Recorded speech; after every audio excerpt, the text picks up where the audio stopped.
Hey everybody, just going to do a video here. You hear a lot about how people get really worried and say, well, my horse used to be so good and I never used to have problems, and now suddenly, I don't know what it is, he just, or she just has a problem with whatever. Well, we have that here. And I wouldn't say it's uncommon at all. Since you hear it so often, it's actually a pretty common thing where a horse might be really good with something and then suddenly they're not. Well, that guy, he's getting a little bit difficult to be around for some reason. And one of the things that I sort of think about how he might have got this way is that we're pretty strict with him when it comes to feeding time. He's sort of one of those horses that gets kind of antsy when you bring the buckets around or a brand new hay bag or something like that. And so there's been a lot of effort made to make sure that he sort of keeps his space. It's a safety thing. I don't want him in my bubble. The girls don't want him in their bubble. And so what we try to do is make sure that he understands that he needs to back off. But with that has come some, or theoretically, maybe we don't even really know, but maybe, has come some nervousness out of him. So he's actually quite touchy now. And even though he's a real sweetheart, I mean, when he relaxes, when he gets back to a good place, he's just a great horse. Just wonderful to be around and very gentle and snuggling, all kinds of stuff. But when it comes to just going to halter him, to get him to accept just a basic, basic rope halter, he gets nervous, right? Anyway, so we're going to check that out. I'm going to show you what we're doing. Now this exercise, and any exercise when it comes to getting a horse back to where you knew they were, because this guy, you could usually just walk up to him with a halter and he'd find his way into the halter. His nose would just make it into the halter. And now he gets he's pretty edgy. And so that's dangerous too. And I'm reminded of this because I was reading an article yesterday, and there was advice in there that sometimes horses go back to the state that they were in a long time ago, and you're wondering why. And the point of it was really that it's important to just go back to basics, start from A, make it to whatever letter you can get to. Don't hold it against them. And you can't do this exercise and you can't do these things with horses unless you're patient and kind and everything inside of you says, you're okay, no problem, don't worry about it. Because you can't force it on them. Otherwise they just make it through fear. So just keep on working on it. And I'm going to borrow a statement that I really like that I heard from a great horseman, Buck Brenneman. I saw it in, I think, one of his videos or one of the clinics I went to. He says, I don't care where they start off. I only care where they end off. And sooner or later, they're going to start off where they ended off. So what I'm going to do with this guy today will be what I'll be doing with him until he starts off where he ends off. And we can move on to the next thing. So let's watch that now.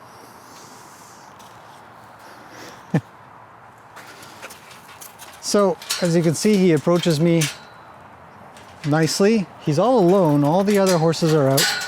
I'm going to open up the gate and I'm going to leave it open. I'm just going to approach him softly. As you can see, he's already ready to leave. He's just not comfortable yet. So I'll try again. I'll come up and he's going to go leave. That's okay. So I'll wait a little and see if he'll come back. He does want to go out, because that's where everybody else is. So I'll try again. I'll pet him. And I'll back up. Because he's really worried. If I raise this rope, he's already backing off. And that's what he's nervous about, is the rope. Because the best tool you can use is a rope. It's usually going to be the only tool you'll have. So I'm just going to ask him to come back by coming around. See if he'll make it. The gate's still open. Something to consider.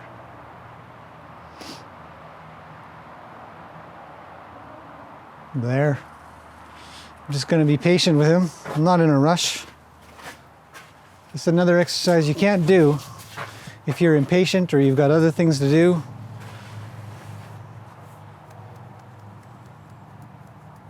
I'm going to pet him in other spots. You know, maybe he's not ready for his head to be touched. Grab his tail a little.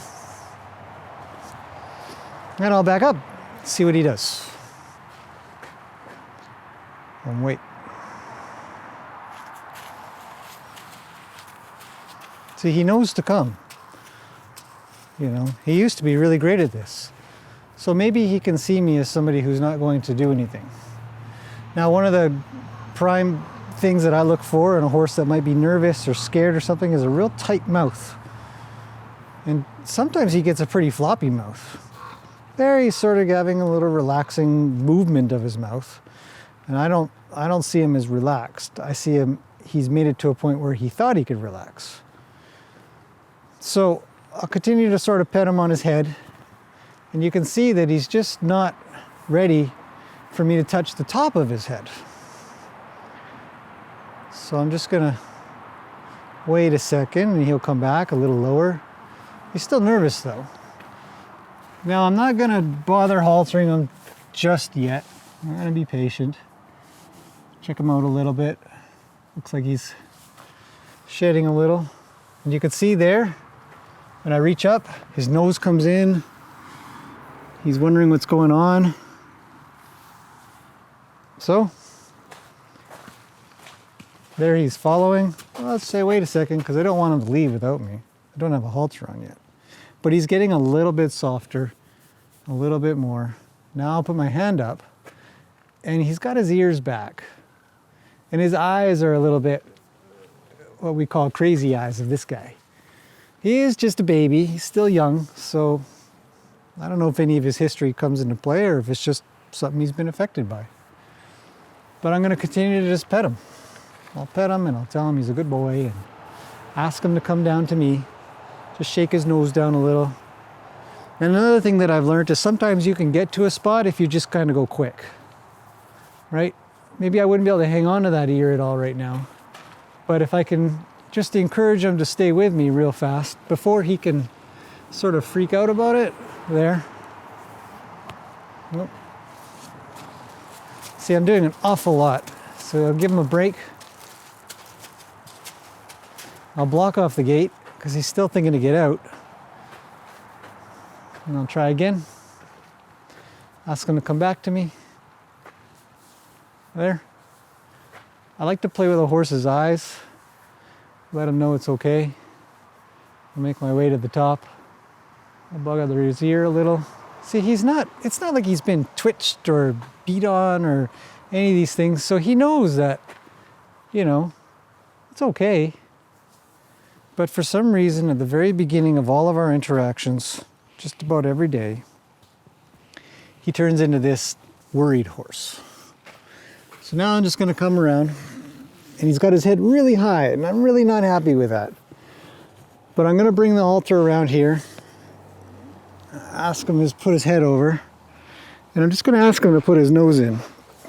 Now, oddly, he does it, but he's not comfortable with it.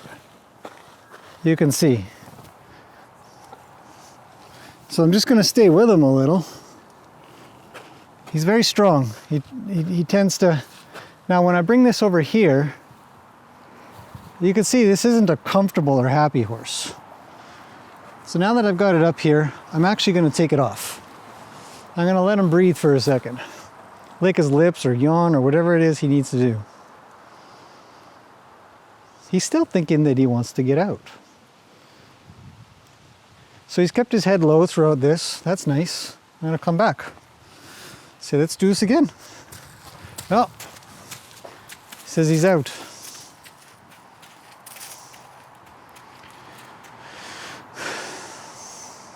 Again, this is just a patience thing. He'll be back.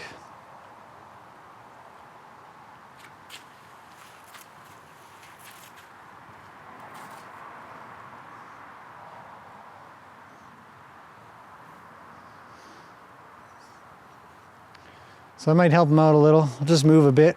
Maybe I'll come over to his front. Wait. Back up a little.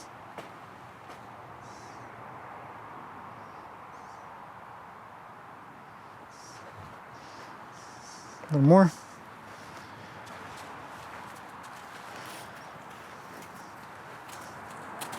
So he'll come over and we'll try again. Because he knows he's got to come to the gate. I'm not going to chase him down. So this time I'm going to be a little bit more forward. I'm just going to come in like I've just done. We're just going to follow the same pattern. Ask him to put his nose in, which he knows to do. So he's got that figured out. I'm going to push him back straight, which he has a hard time with. And he always needs to shake his head. I'm going to bring this over. But see, all of this doesn't indicate to me a happy horse. He's evading my touch. If I mess around a little, he sort of gets a little nervous. I'm just going to tie that up. And then watch this. Now that I've got the halter on, he sort of gets a little bit better. A lot of flies. That doesn't help. But see now, there's really not much to this. I'm not really happy with his ears. But the thing is he's tolerating it. He doesn't really try to evade my touch as much. There, his head went high. Just asked him to bring it down. I know he wants out, so that's okay. There. So as you can see, he's actually a real snuggle bug. But for some reason, at the beginning, he isn't. But this is a patience thing.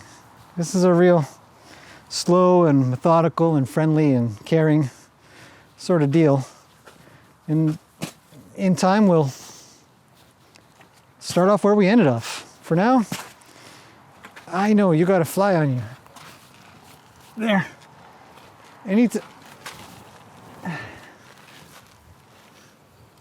Anytime you can help your horse out with flies, do it. They'll really love you for it. Yeah, see? And then you can really get in here and it'll be okay. So I'm gonna take him out. That was a good little exercise to do. And it took 10 minutes or something, but it should last a little longer for him and his brain for the next time. So hopefully you enjoyed that little indication of, or an indication of demonstration. I don't know, just an exercise that you can do if you find that your horse has kind of gone backwards or become worried or something. That it just takes a little bit of time. They will get back to where they were. I don't believe any horse can be really ruined. I think that they they just need a little bit of patience and care and good communication, clear communication. Let them know they're okay. Okay, I'm gonna take them out. So hopefully you enjoyed watching this. See you guys again soon.